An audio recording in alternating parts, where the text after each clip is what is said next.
the person who has got your... have we got a dropout there? We do have a dropout. Okay. I don't know why and how. It's just kicked off. It's just out of interest. Yeah.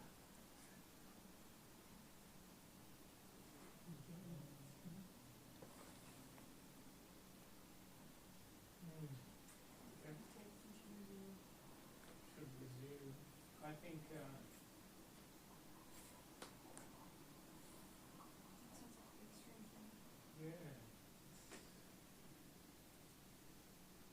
No, it's don't know. Anyway, John, I say you kind of continue and wrap it up. And just, All right. So, document. It's absolutely essential to document your research. If you print something out, put your source on the back of it. If you find a reference, write it down.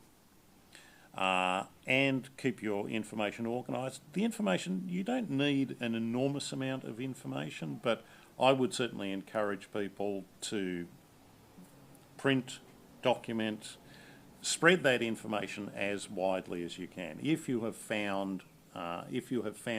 made a real discovery in your family tree, let your family know about it and document it and put it out as an email, print it out, photocopy it, send it around.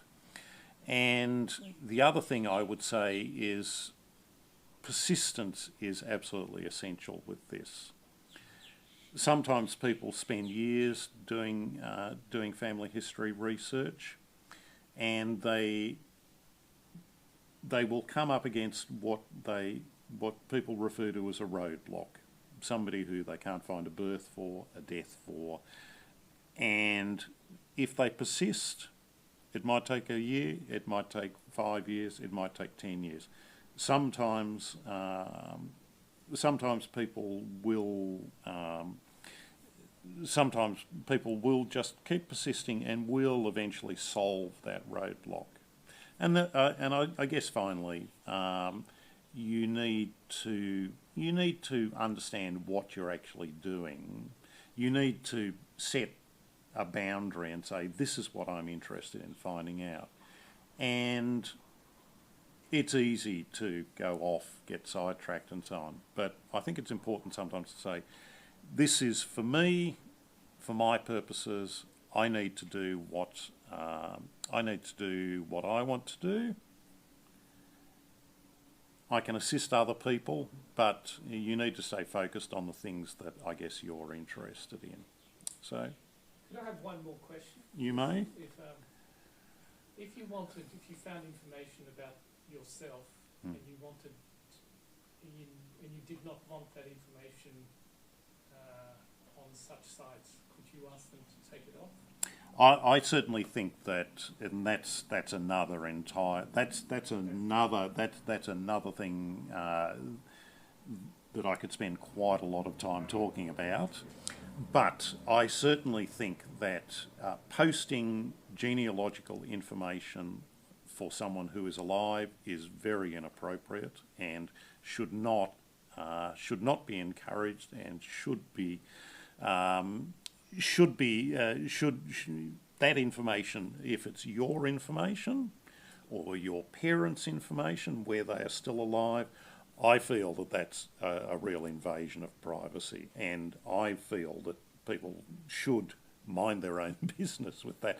They certainly shouldn't be putting it online where anybody can access it. But other people obviously may have a different point of view. But interestingly, if you have been on the electoral roll in New South Wales, certainly up to 1980, that information is available on Ancestry. So there is publicly accessible information on everybody, pretty much. But yes, I certainly feel that publishing genealogical information for people that are still alive is not an appropriate thing to do.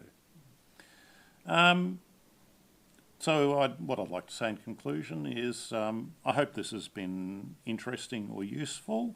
My name again is John Johnson. More than happy for people to give me a call at the library for assistance with their family tree. So it's 99116317. So feel free to give me a call if you would like some assistance.